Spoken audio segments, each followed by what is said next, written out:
No wonder women don't want to get into politics. We only had 9% of the parliamentary party were women.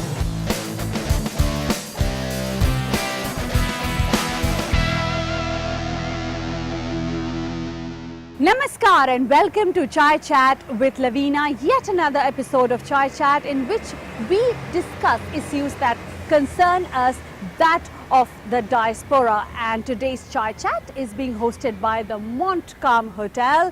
The Montcalm Hotel in the centre of London between Oxford Circus and Marble Arch. So welcome to Chai Chat, yet another episode of Chai Chat in the Montcalm Hotel. The Montcalm Hotel, you feel the luxury the moment you enter it, and then the personalized service. You can't argue with that, can you? Women representation in the British Parliament is what we are going to discuss in Chai Chat today. Traditionally and previously we had 1 woman representation as compared to 4 male representation. It has changed a wee bit, a little bit after the recent shuffle, but not really much. Not many women are coming in the British politics on the forefront. Why is this happening and what can be done about this, and why is it important for women to be in politics at all, is what we are going to discuss in Chai Chat today. Thank you very much for joining, all of you. I must introduce the panel. I have on my left Baroness Jenkin. She is the chairman and founder of Women to Win, fighting for bringing more women into the parliament and forefront. Thank you very much for being here. On my right here, I have Charlotte Leslie, MP Bristol North West, and Resham Kotecha, who is an inspiring candidate. Soon will be an MP. We're going to see her there very soon, maybe in 2015, we don't know. And there, the man who's responsible for giving all this food and this lovely venue, Stephen Sands, operational manager for the cluster of Montcalm, and the general manager, Alexander Henskens. Thank you very, very much. I'm sorry, I must have pronounced your surname definitely. That was very good, very good. You must allow that to me. Now, my first question will be to you, Baroness Jenkin. And you've allowed me to call you Anne. Please. I'm not a Baroness type person. Yes, she has been very helpful indeed to me. So, why do we need women in the parliament to start with? Well, I think if you start from the fact that women's life experiences are different to men. They're not inferior, they are not superior, but they're different. And those differences have to be reflected at Westminster. That's the bottom line. We need to have a broad brush of both genders there. And traditionally, we've not had so many. We've had ups and downs. Actually, my grandmother was the only Conservative woman MP in 1945. Wow. And her father, as a Liberal MP, introduced the first women's suffrage bill in 1907. Oh. I didn't know all of that. Well, I knew most of it. But I had a very easy maiden speech to make on International Women's Day a few years ago. But I think it's a challenging career for women, and I think a lot of them aren't quite sure how to navigate their way through Westminster. And one of the reasons we set up Women to Win in 2005, just before the Prime Minister David Cameron became leader, was to kind of shake the party a bit and say, this is important, we need to be more reflective of Britain. That in fact the other minorities and obviously BME as well. But to not have, in those days we only had 9% of the parliamentary party were women. So we set it up to encourage and support and mentor and headhunt more women into Parliament. And I'm proud that Charlotte is one of the successful winning candidates last time. So we went from 17 Conservative women to 49 at the last election. But you have to keep your foot on the pedal all the time. Yes. But she's a very good example of the very capable, competent women that we got in at the last election. Yes, definitely. And I met her at an event, and she struck me absolutely as a wonderful person. Charlotte, and I may call you Charlotte. You please do.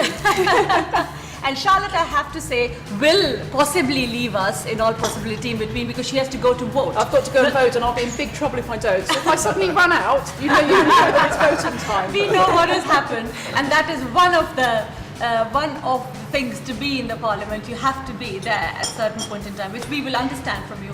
But tell me, Charlotte, now that you're within the Parliament, what sort of difference do you think we have, or women have been able to make to convince that yes, we need more women in the parliament? Well, I think the first thing is that women are really good. I think one of the things that people say is, well, we can't have women in just because they're women, they need to be good women. And what I'm really pleased with is that every single woman I know who's got into Parliament has got there because they are absolutely excellent. And I'm going to make a real generalisation now, so sorry gentlemen, you might want to block your ears. But I think in my experience, women tend to be very, very focused on getting things done. Right. Margaret Thatcher, I grew up seeing a woman as a Prime Minister, so I just had this idea that of course as a woman I could reach the very top. There was Margaret Thatcher, she was at the top. But Margaret Thatcher said, if you want something said, ask a man. If you want something done, ask a woman. And I like that. Because women are very focused on results, perhaps a bit less than status, I think it's easier for a woman not to be so focused on status than it is for a man. Women are much more inclined to work together, work to find common sense solutions, and are much better at building consensus and relationships across the parties, perhaps, which is always very necessary to get things done. And I think, as Anne said, women tackle things in a slightly different way. And it's good to have that mix in Parliament of both sides. Do you think, I'll come to a man's view and then we'll come to Resham, of course. Stephen, when you see a women representative, do you feel more confident and that things will be done in your constituency more, or you rather would relate to a more male representation? Be honest. Well, you're sitting in front of also you have food in front of you. I wouldn't necessarily say that I feel more confident, but I think you touched on it before. It's knowing that the best person is in the job. And if I can relate to the hotel industry, we have a mixture of male and females working in our hotels, and for us, you need that mixture. You need the yin and the yang, so to speak. Alex, would you be very comfortable to have female boss? I have had female bosses before, and to be honest with you, it's worked out very well. I actually fully echo what Stephen was saying, that if the right person is in the right job with the right skills, it shouldn't really matter if they're male or female. It's about them being able to get the job done, and I have had very good female bosses. I've had also a very bad female boss, but at the same time, I've also had very good Who and would very... you prefer? Well, the good female boss above the bad female boss. Yeah, obviously, yeah. Boss or an okay male boss? I think that then it comes to a personal connection, and then again, there's such a difference in characters, and between the ultimate alpha female or the alpha male, quite frankly, I see very little difference.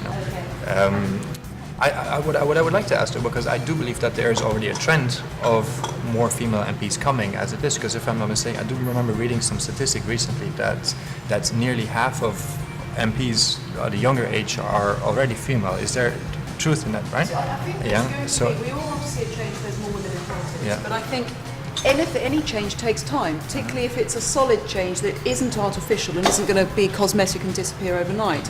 And I think Margaret Thatcher got to be Prime Minister not despite being a woman, but I think because she was a woman and she could bring things to the table that her male colleagues couldn't bring. And so no wonder women don't want to get into politics. If all the women in politics are saying, oh, it's so dreadful, we're such victims, no wonder people aren't flocking to it. We need to say, come on in, it's brilliant being a woman in politics, come on in, the water's fine. People sort of prey on that, don't they? When they're sort of like, oh, we don't want someone that's sort of moaning about And it this becomes a that. self-fulfilling prophecy. Yeah. You start off saying exactly like you said, you see yourself as a woman first, or you find reasons why you might not be successful, and you count yourself out immediately. Why should I go into politics because I'm a woman and it's a male-dominated world? Therefore, you don't apply, you don't push yourself, where a man who believes in himself might go again, try harder, pick themselves up and go again. A woman would say, well, I've tried, I'm a woman, it won't happen, and you stop. And that also means that you've cut yourself off. So sometimes it's important. I want to bring this as well, because we talk a lot about the women, but and when you're nurturing them, would you do because she's a woman or because she has the skill to be an MP? So what the men would feel is that probably it's easier now in these days, if you're a woman and you're coming from an ethnic minority background, to be more in forefront than the people who are male and are white. We have that sort of argument coming there. So is it on skill or just being a woman? Well, I think Charlotte should answer that first, because she's going to have to go in a minute, and I'll come back to it. I think that's a really good point. And what you never want to do is put a less talented person who's perhaps not white and female ahead of a talented male, white male, because then that completely undermines the ability that, you know, non-white BME women actually have. It's always first got to be based on merit. But sometimes at the moment it's not based on merit. I think in the past, through history, you've had really quite mediocre white men taking the position because that's just what happens. And what this should be about is evening up the meritocracy playing field so that you really are non-judgmentally taking people on merit, and that will naturally mean you have more women and a lot more BME community people there. And I think you still see some of those very basic traits play out in Parliament, and I think Parliament is a very competitive place. It's a place that's full of risk. And so there are a lot of women who love risk and are very competitive.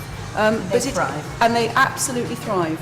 But it is a difficult place, and I think in all this, we can't fall into the trap of saying men and women are exactly the same. Yeah. I think that would be wrong. I want to go into the next segment. We'll do this because I want to come to this. How difficult is the Parliament for women? Okay. This is and I want you to be there and first, and then you can run. If you don't let me go, it will become very difficult for this woman. So we quickly got to say that what is our vote for? Do we think that women in Parliament will make a better country? Yes or no? You better make it. Next, you have to have it down. What? Yes. So if it's only women in Parliament, will make it better? More women. More women. By the way, we're 22 point something percent at the moment. 20 overall, right? Overall in Parliament, in the House of Commons. So more women in the Parliament would make better Britain. At that note, we're going to leave you and come back after the break. Please don't go away. Thank you.